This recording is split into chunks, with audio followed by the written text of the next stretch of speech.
कहानी की शुरुआत होती है फॉरेस्ट डिपार्टमेंट की दो ऑफिसर से, जो एक कश्ती में बैठकर साउथ अफ्रीका के जंगल का मुआयना करने जा रहे थे। इस कश्ती में ऑफिसर गैबी और उसका बॉस विंस्टन सवार थे। उस वक्त गैबी अपने ड्रोन की मदद से आसपास के जंगल की जांच कर रही थी, पर अचानक जंगल में मौजूद किसी इंसान ने उस ड्रोन को देख लिया। इधर गैबी ने भी ड्रोन के जरिए उसे देख लिया और उसने ड्रोन उस आदमी के पीछे लगा दिया। लेकिन जैसे ही ड्रोन उस इंसान के करीब गया तो उसने जोरदार वार करके ड्रोन तोड़ दिया। अब जंगल में घुसकर ड्रोन को वापस लाना खतरे से खाली नहीं था, लेकिन गैबी ड्रोन को यूं ही छोड़कर आगे नहीं बढ़ सकती थी। इसलिए विंस्टन ने उसे जंगल से ड्रोन ढूंढने के लिए 1 घंटे का समय दिया और 1 घंटे बाद इसी किनारे पर मिलने को कहा। फिर गैबी जंगल में ड्रोन ढूंढने निकल पड़ी और तब हम दो इंसानों को देखते हैं जिनका नाम था बैरन और स्टीफन। वो दोनों ही काफी जंगली किस्म के थे, जिन्होंने कपड़ों के नाम पर सिर्फ पत्ते पहने थे। वो शिकार करके खाना ढूंढने निकले थे। इसके बाद उन्होंने जमीन पर एक जाल बिछाया ताकि कोई और उनका पीछा न कर सके। उधर विंस्टन जंगल में मौजूद कैमरास की बैटरी बदल रहा था और वहीं दूसरी ओर गैबी जंगल में काफी अंदर तक आ गई। तभी उसे महसूस हुआ कि कोई उन पर नजर रख रहा था और उसने वॉकी टॉकी के जरिए विंस्टन से बात करने की कोशिश की, लेकिन विंस्टन तो अपना वॉकी टॉकी कश्ती में ही भूल आया था। अब गैबी तेजी से दूसरी ओर भागने लगी, लेकिन आखिरकार वो जंगलियों के बनाए जाल में फंस ही गई। साथ ही एक नुकीली लकड़ी उसके पैर में इतनी जोर से चुभी कि उसका चलना भी मुश्किल हो गया। इधर विंस्टन को दूर से ही गैबी के चिल्लाने की आवाज सुनाई दी तो वो तुरंत अपना वॉकी टॉकी लेने कश्ती पर गया, पर उसमें पानी चला गया था, इसलिए अब विंस्टन को खुद ही गैबी को ढूंढना होगा। वो कश्ती में बैठकर गैबी का नाम पुकारता हुआ आगे बढ़ा, लेकिन जल्द ही जंगल से अजीब सी लाल रोशनी दिखाई देने लगी। जल्द ही रात हो गई, लेकिन गैबी और विंस्टन अब भी एक दूसरे को ढूंढ ही रहे थे। जब गैबी की नजर इस रोशनी पर पड़ी तो वो सुन्न सी होकर इस रास्ते पर चल पड़ी और चलते चलते एक झोपड़ी तक आ पहुंची। उधर विंस्टन ने देखा कि एक बेहद खतरनाक सा जानवर उसका पीछा कर रहा था, लेकिन उससे बचने के चक्कर में वो एक दलदल में फंस गया। वहीं गैबी झोपड़ी का दरवाजा खटखटाने लगी, लेकिन जब किसी ने जवाब नहीं दिया तो वो खुद ही दरवाजा खोलकर अंदर आ गई। उसने अपनी टॉर्च से इधर उधर देखा और फिर थककर जमीन पर लेट गई। उसने अपने पैर के जख्म पर पट्टी भी बांधी ताकि और खून ना बहे। तभी बैरन और स्टीफन भी वहां आ पहुंचे और उन्होंने गैबी से पूछा कि तुम हो कौन। गैबी ने बताया कि उसे चोट लगी थी, इसीलिए वो यहाँ आकर लेट गई। इसके बाद उन्होंने कपड़े पहनकर गैबी के जख्म पर मरहम लगाई। इसके बाद वो सब खाना खाने लगे और एक दूसरे के बारे में और बातें जानी। दूसरी ओर जंगल में विंस्टन अब भी उस जानवर से बचकर भाग रहा था। ये जानवर अपने मुंह से ऐसे कीटाणु छोड़ता था जिससे इंसानों के शरीर पर फंगस लग जाती और धीरे धीरे फंगस इंसान के शरीर को खाकर और बढ़ने लगती। इधर गैबी ने बैरन और स्टीफन को बताया कि उसने जंगल में एक ऐसा आदमी देखा जिसके शरीर पर पौधे उगे हुए थे, लेकिन उन दोनों ने गैबी की बात अनसुनी कर दी। उधर विंस्टन थक हार कर एक पेड़ के नीचे बैठ गया, लेकिन वो इस बात से अनजान था कि इस पेड़ की जड़ें उसके करीब आ रही थी। फिर सुबह होने पर बैरन ने एक खास मरहम बनाई और स्टीफन ने ये मरहम गैबी के जख्म पर लगाई। गैबी को छूते ही उसके दिल में घंटियां बजने लगी, क्योंकि उसने आज तक किसी लड़की को नहीं देखा था। उस वक्त गैबी सो रही थी और उसने सपने में देखा कि उसकी बाजू पर छोटे छोटे पौधे उग रहे थे। तभी वो डर के मारे उठ गई, लेकिन ये सिर्फ एक बुरा सपना था। जल्द ही बैरन और स्टीफन शिकार पर निकल गए और गैबी ने फिर से विंस्टन से बात करने की कोशिश की। तभी उसे विंस्टन के कराहने की आवाज सुनाई दी, लेकिन जख्मी होने के कारण वो विंस्टन की मदद करने नहीं जा सकती थी। तब उसने झोपड़ी में आग जलाई ताकि विंस्टन उसे ढूंढ सके, लेकिन जैसे ही बैरन और स्टीफन लौटे तो बैरन ने तुरंत आग बुझा दी। उसने कहा कि हम दिन में कभी आग नहीं जलाते। फिर रात हुई और गैबी ने बैरन से उसके बारे में पूछा तो बैरन ने बताया कि 13 साल पहले वो इस जंगल में पौधों पर रिसर्च करने आया था, लेकिन फिर यहीं पर उसकी पत्नी की मौत हो गई और उसके बाद वो कभी शहर वापस लौटा ही नहीं। तभी गैबी ने देखा कि उसका जख्म एकदम ठीक हो चुका था। फिर जब वो सो गई थी तो अचानक बैरन ने उसे जगाया और बताया कि उसके शरीर की गंध से एक जानवर झोपड़ी तक आ पहुंचा है। फिर गैबी ने भी बैरन और स्टीफन की तरह अपने पूरे शरीर पर एक लेप लगाया ताकि उसके शरीर से किसी भी तरह की कोई गंध न आए। इधर स्टीफन अपने तीर कमान के साथ दरवाजे पर घात लगाए बैठा था।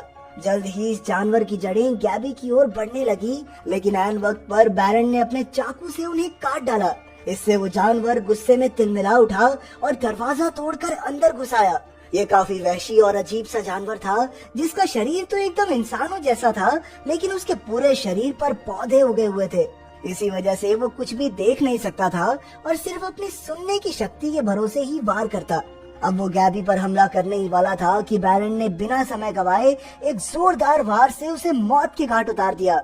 उसका खून गैबी पर गिर गया और इस खतरनाक मंजर को देखकर उसकी रूह कांप उठी।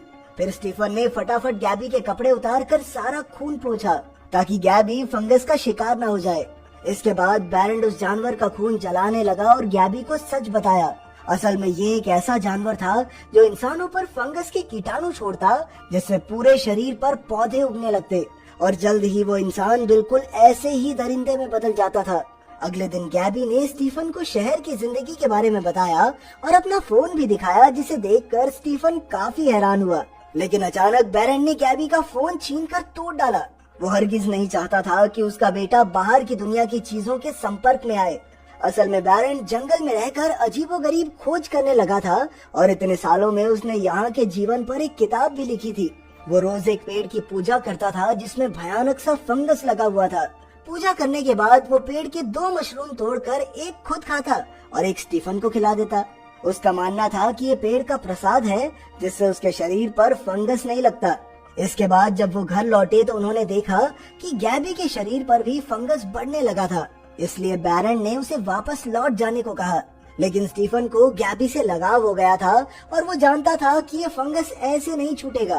खैर बैरन जबरदस्ती गैबी को जंगल से बाहर छोड़ने चल पड़ा, पर रास्ते में अचानक गैबी को विंस्टन की टॉर्च दिखाई दी। अब वो विंस्टन की खोज में तुरंत दूसरे रास्ते पर भागने लगी, लेकिन कुछ दूर जाते ही उसके पैर वहीं जम गए। उसकी आंखों के सामने विंस्टन पड़ा था, जिसके शरीर के हर हिस्से में पौधे उग चुके थे। हालांकि वो अब भी जिंदा था, पर उसने गैबी से कहा कि मैं मरना चाहता हूँ। लेकिन गैबी फूट फूट कर रोने लगी और उसने कहा कि वो विंस्टन को हॉस्पिटल लेकर जाएगी, पर बैरन ने उसे समझाया कि इसका कोई इलाज नहीं और जल्द ही विंस्टन भी उसी वहशी जानवर में बदल जाएगा। आखिरकार उसने एक तीर विंस्टन के मुंह में रखा और उसकी जान ले ली। तभी अचानक उन्हें उसी जानवर की आवाज सुनाई दी, इसलिए गैबी और बैरन दौड़कर फिर से झोपड़ी में लौट आए। रात को गैबी ने देखा कि उसकी टांगों पर फंगस बढ़ने लगी थी और उसे देखकर स्टीफन काफी परेशान हो गया। अगले दिन जब वो बैरन के साथ पूजा करने गया तो उसने मशरूम खाया नहीं, बल्कि अपने मुंह में ही छिपा लिया और फिर घर लौटकर गैबी को खिलाया ताकि वो ठीक हो सके। पर जल्द ही बैरन को इसकी भनक लग गई और उसने फिर से गैबी को वापस लौट जाने को कहा, लेकिन इस बार गैबी ने जाने से साफ इनकार कर दिया। धीरे धीरे स्टीफन और गैबी की नजदीकियां बढ़ने लगी, जिससे बैरन बिल्कुल खुश नहीं था। इधर गैबी ने जैसे तैसे अपना फोन जोड़ा और जंगल में लगे कैमरा की चिप डाली, जिसमें उसे वही वहशी जानवर दिखाई दिया। अब उसने बैरन से सारी बात की सच्चाई पूछी तो बैरन ने बताया कि 13 साल पहले उसकी पत्नी को इसी फंगस ने जकड़ लिया था और फिर वो धीरे धीरे एक पेड़ में बदल गई। तब से बैरन उसकी पूजा करने लगा और उसके मशरूम से ही आज तक वो और स्टीफन फंगस से बच पाए हैं। उसकी पत्नी भले ही एक पेड़ बन गई थी, पर वो अब भी जिंदा थी। और आखिरकार बैरन ने बताया कि उसकी पत्नी चाहती है कि वो स्टीफन की बलि दे दे, लेकिन बैरन अपने मासूम बच्चे को यूं ही कुर्बान नहीं कर सकता, इसलिए वो अपनी पत्नी के सामने गिड़गिड़ाता था। खैर फिर गैबी ने स्टीफन को अपने साथ शहर चलने को कहा, लेकिन बैरन को ये हरगिज मंजूर नहीं था। इसलिए रात को गैबी ने चुपके से स्टीफन को उठाया और उसे अपने साथ लेकर चल पड़ी। पर जल्द ही बैरन ने उनका रास्ता रोक लिया और स्टीफन से कहा, तो तू अपने बाप को इस जंगल में अकेला सड़ने के लिए छोड़ जाएगा? इस पर स्टीफन का दिल पिघल गया और वो वापस अपने पिता के साथ चल दिया। लेकिन गैबी को शक था कि स्टीफन बैरन के साथ सुरक्षित नहीं है, इसलिए वो भी उनका पीछा करती झोपड़ी तक आ गई। जैसे ही बैरन स्टीफन को लेकर निकला तो गैबी ने झोपड़ी में घुसकर तीर कमान चुराया और उस पेड़ तक आ पहुंची। उसने देखा कि बैरन ने स्टीफन को बांध दिया था और अब वो अपनी पत्नी को स्टीफन की बलि देने वाला था। स्टीफन बचने की कोशिश कर रहा था, लेकिन पेड़ की जड़ों ने उसे कसकर जकड़ लिया था। तभी गैबी ने उसे छुड़ाने की कोशिश की, लेकिन पेड़ ने उसे भी पकड़ लिया। पर जैसे तैसे स्टीफन उसके चंगुल से आजाद हो गया और उसने देखा कि बैरन गैबी को जान से मारने ही वाला था। उसने ऐन वक्त पर अपने पिता के सर पर जोरदार वार कर दिया। अब पेड़ की फंगस चारों ओर से बैरन की ओर बढ़ने लगी और स्टीफन उसे वहीं छोड़कर गैबी को लेकर भाग निकला। वो दोनों झोपड़ी में आकर छिप गए और फिर जब सुबह हुई तो बैरन ने फिर से पेड़ की पूजा की, लेकिन इस बार कोई फायदा नहीं हुआ।